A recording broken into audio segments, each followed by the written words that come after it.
essa reivindicação social feminista começou a ser mais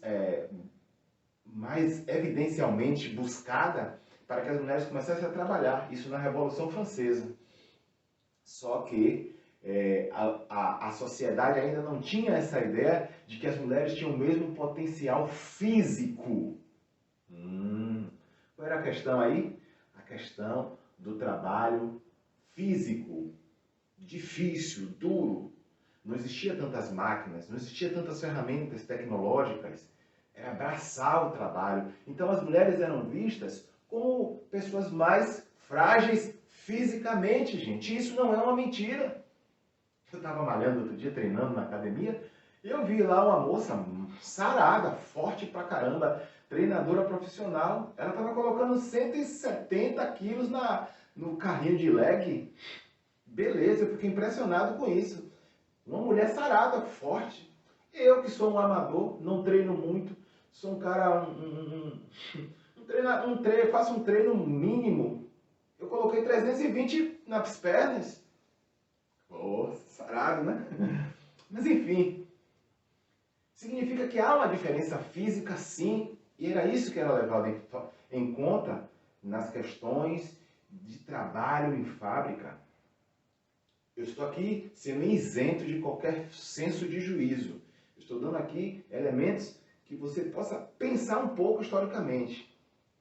Então as mulheres eram sim pessoas, seres humanos, mais frágeis fisicamente.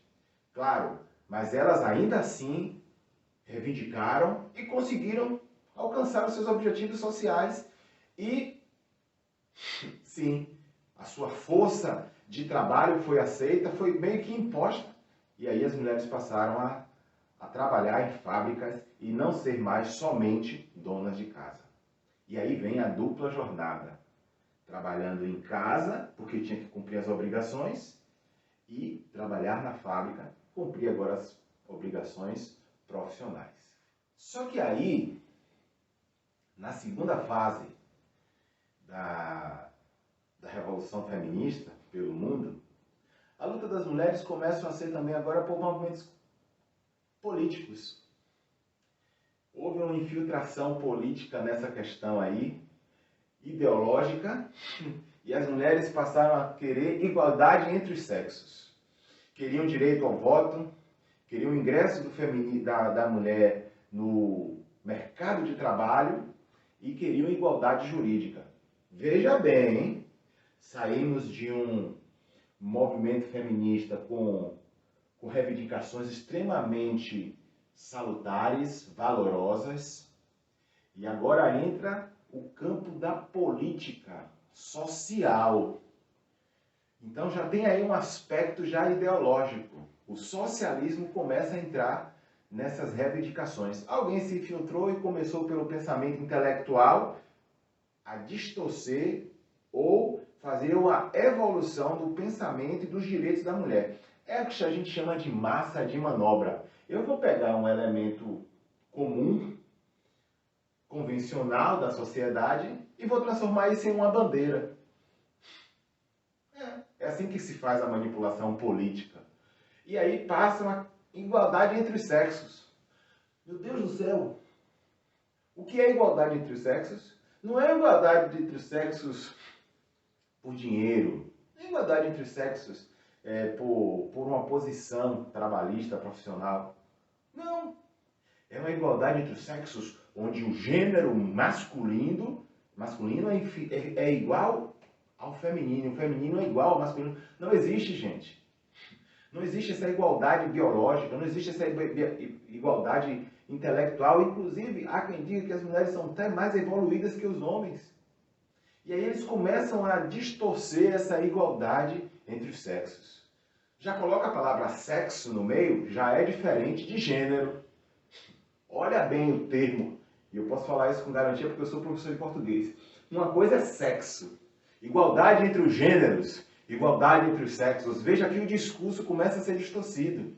Direito a voto? Sim, direito a voto. Claro, as mulheres poderiam ser mais arregimentadas porque elas são maioria, então teria mais votos políticos. O ingresso no trabalho, legítimo, digno, salutar. Igualdade jurídica? Sim, igualdade jurídica por quê? Porque quem pagava o dote para o homem casar eram os pais, porque as mulheres geravam despesa. E agora os homens teriam que pagar dote para as mulheres também. Mas os homens não têm despesa, os homens pagavam as despesas. Eram os homens que tinham o capital, o ganho profissional, o dinheiro. E aí vem a questão de pagar a conta. Aí vem aquela questão de Caio Castro. Porque as mulheres, elas queriam rendas. E aí começa a trazer essa rivalidade para dentro da relação homem e mulher. Pai e filho. E isso começa a comprometer. E essa onda feminista começa de 1945. E aí vem a questão da distorção daquilo que a gente entende como digno, moralmente digno. Existiu uma escritora, uma ideológica mulher, Simone de Beauvoir. Eu li um livro dela na faculdade, Madame Bovary. A mulher, ela incentivou a prática sexual de todas as formas lícitas para as mulheres. Ela estimulou a revolução sexual para as mulheres. Por que isso? Explico.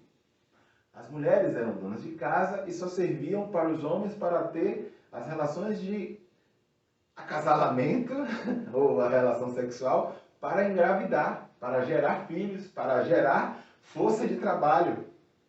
E os homens simplesmente falavam aquela frase: hoje eu vou te usar. Mas, claro, isso está absolutamente errado, é óbvio. Mas essa Madame Bovary, ela fazia apologia à liberdade sexual das mulheres, e que as mulheres eram livres para fazer as práticas sexuais, inclusive que os homens faziam. Vem a igualdade de sexos, lembra? E aí as mulheres começaram a defender também isso. Claro que não eram todas as mulheres, mas as mulheres que defendiam isso, elas se destacavam e passaram a ser vistas na sociedade como mulheres pornograficamente inaceitáveis. E aí começava a ter os destaques dessas mulheres que defendiam, inclusive, a livre prostituição feminina. Sim. Então, nós começamos a ver aí as distorções. E, atrás disso tudo, tinha um outro militante, Kinsey, que nesse segundo movimento feminista, ele começou a defender o rompimento com os valores tradicionais da família. E ele começou a querer implantar na sociedade, por ideologia e por motivação sociológica de Marx, a destruição da família. E que toda prática sexual, e ele era biólogo, toda prática sexual deveria ser implementada na sociedade. E aí a prática feminista passa a defender o desenvolvimento das práticas sexuais da mulher. Pense você, se isso fez bem para a família tradicional. Pai, filho, pai, esposa e filho. Pense. Você acredita que isso ajudou, esse movimento feminista contribuiu para a sociedade? Você pode dizer assim, eu acho que foi importante. Sim, eu quero que você discuta comigo sobre o conceito moral disso. Você aceita a relação livre de sexualidade no seu casamento, no seu relacionamento? Pense nisso.